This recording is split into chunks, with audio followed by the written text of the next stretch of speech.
Because you don't want to just be another number. You don't want to just be another person in a seat. You want to actually be a part of something that's great, and you want to be part of something that's great and growing. And those are both things that I've found here from day one.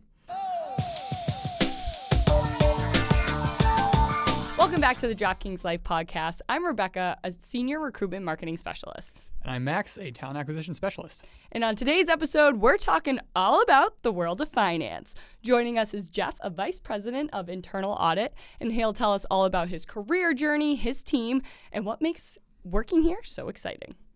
So just to kick it off, Jeff, I know you joined DraftKings relatively recently. Curious to understand what brought you to DraftKings and what's been your journey up to here.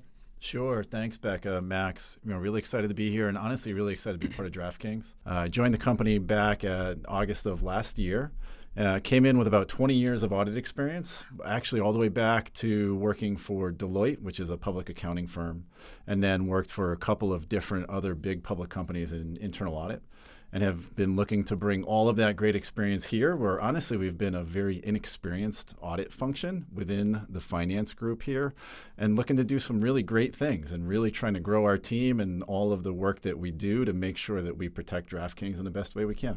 Amazing. And in your short time here, is there any projects that you're really proud of or something that really stands out to you? Yeah. So as I mentioned, I kind of came in midstream towards the end of last year. So a lot of the things that internal audit was working on for 2024 were really already in flight. But from what I had heard, it'd really been a chaotic 2023, 2022. The area of internal audit can be pretty tricky around year end. We've got a lot of focus on the external audit, which is really important for how we issue our financial statements. So as a public company, our public investors are really dependent on the results of this work. And it's not easy. There's really a lot of different requests that we have of the business, a lot of testing that we do, and what comes out of that is potentially issues. So 23 and 22, incredibly chaotic, a lot of hard work on the team and the business. In 2024, I actually think the most successful thing is we had a really smooth year. So the company has really matured. The team is starting to really get energized and build a good foundation to build off of. So it's been really exciting. Awesome. Great. And so I'm curious, from my experience, I know finance can be quite demanding. I know we really like to promote a healthy work-life balance at DraftKings. So curious how you've been able to manage that and how DraftKings has supported you there. DraftKings has been amazing. The finance organization under Alan has been amazing. Look, I think the reality is we're all living in a post-COVID world. And there's an understanding that we need to be flexible with the way that we do our work. I think the number one thing for me personally is I ask that people just care about the work that they do, and sort of the rest of it sort of flows naturally. That being said, we find a lot of strength in having folks in the office here in Boston. So we've tried to hire first in Boston where possible, and then expand if and when it makes sense. But for the most part, from an internal audit perspective, we're all located here except for one individual in the Vegas office in HQ2. And we find it really great for collaboration between ourselves, and then also with BDO, who's our external auditor, is often on site as well. So it's great for us to be around folks. So flexibility comes in when and as needed, right? When folks need to be home for any particular reason, doctor's appointments, personal appointments, family, all of those commitments we take really seriously, and we make sure it's a part of the balance that we provide to everybody in the team. So honestly, it's sort of a case-by-case basis, but we believe in the whole spectrum of available flexibility. We want folks to be here on site, but we also want there to be an ability to recognize that other things in life are just as important. And coming from other different companies to now DraftKings, how have you seen yourself grow and even your team too? Sure. It's a great question. So it's honestly been an amazing experience coming to DraftKings. It's something that I've been really excited, even when I first heard about the opportunity, where we're located in Boston. I've been in the greater Boston area now for over 20 years, and there's a reason why I love this area and really wanted to come back to it. So for me, it was really interesting to go from what were historically big public companies that had been around for a long time, also had dedicated corporate offices kind of all over the place, kind of spread out. I really do think we have this great advantage of having a very large portion of our team here downtown in Boston, And it's helped me grow as an individual to really spend a lot more of that time working directly with teams that honestly just sit, a handful of feet away from me, and be able to work in person like that has been fantastic. And then honestly, the market that we're in is so new. We're all sort of learning as we go. And that's been a great experience. There are some things that there really is no playbook. We're sort of building it as we go through our day-to-day. And that's been great for both me and the team to realize there's not really a dedicated, correct way to do this work yet. And in some ways, we're kind of paving the path for the future of this team and the company. I'm curious, in your opinion, why would a candidate choose DraftKings over other companies? Are there larger financial institutions or anything really? I think we have some absolutely amazing things going on for us as a company. I think we also have some amazing things going on just in terms of the broader market around online sports, and all of the different products that we offer, even some of the new things like Jackpocket. We have such a big runway ahead of us that a lot of other industries, a lot of these old financial institutions and bigger public organizations that have been around for a while, they kind of know the market they're in, and they're looking for their maybe low single-digit growth rate year over year. There's not a lot of new things for them to sort of create and jump into.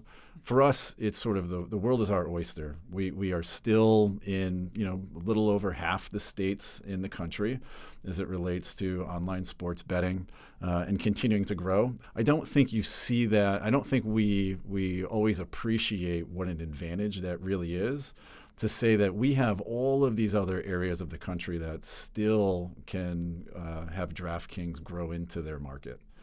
I also think that we as a company do some amazing things around culture. When I first came in the door, and honestly, even before I came in the door, and when I started coming in through the recruiting process, I could already tangibly feel like I was part of the family. It was an incredibly welcoming experience. When I came into the office and met not only my team, but also others in other departments, everyone is on the same page in terms of that shared vision for what we want to do to make DraftKings successful. So it's really been comforting and great to feel a part of that, because you don't want to just be another number. You don't want to just be another person in a seat. You want to actually be a part of something that's great, and you want to be part of something that's great and growing. And those are both things that I've found here from day one. And speaking about the culture too, is there any specific project or day or moment with your team that really emphasizes who we are and what we do? Yeah, it's a good question. So I mentioned last year we went through what I would call sort of our first clean, comfortable year-end project. That being said, there's always these sort of moments and projects that come out of left field that we weren't ready for, we didn't anticipate. For us, there was an item that came in late that I can't get into some of the specifics, but it was a really stressful last-minute thing that could have derailed the whole project.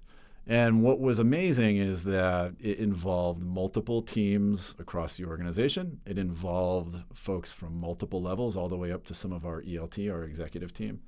And everyone rallied together. We jumped on Slack. We jumped on Zoom. We had a number of impromptu meetings, things that we really had to hash out live.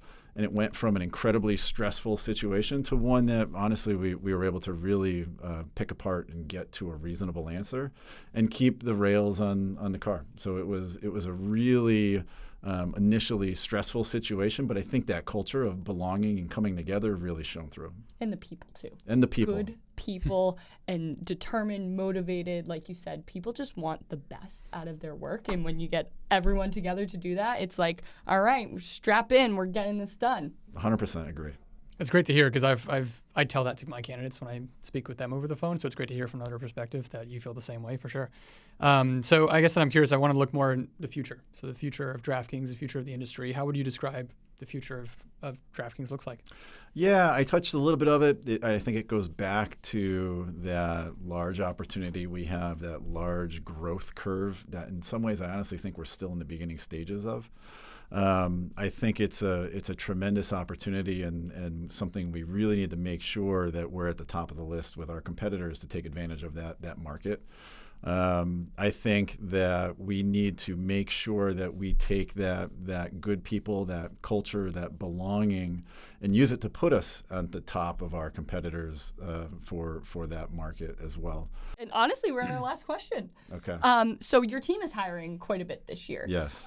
So what advice would you give candidates wanting to come in here, or what kind of skills are you even looking for? I actually really love the talent side of what I do. And it's something that gives me a lot of energy, meeting new candidates and talking to them about who I am, what I've done, what our company does, and what this role could mean for them in their careers. There's a couple of things that I focus on. I really do think it's hard sometimes to find the perfect background to fit in for what we do, because it goes back to what I said earlier about how much of what we're doing, we're sort of paving the path, sort of brand new. So what I ask for, what I look for, is I look for candidates that are inquisitive, that ask good questions. I don't need someone to know all the right answers right off the bat, but I want them to know how to ask the right questions to get to the right answer, I think is incredibly important. And then the other part, and I think it ties nicely into our culture, is caring. I want people to care about their coworkers. I want them to care about this company. I want them to care about what we're trying to do. And even beyond that, I want them to care about their work and the projects that they're trying to complete. Because what that does is it builds credibility, it builds trust, it allows them to learn and operate at a level of excellence that we're looking for our future talent base. Amazing. Awesome. Well, I think that's all the questions we had for you today, Jeff. Really appreciate it. Really appreciate the insight in your team, your background, everything. Appreciate your time. Thank you both. Great job.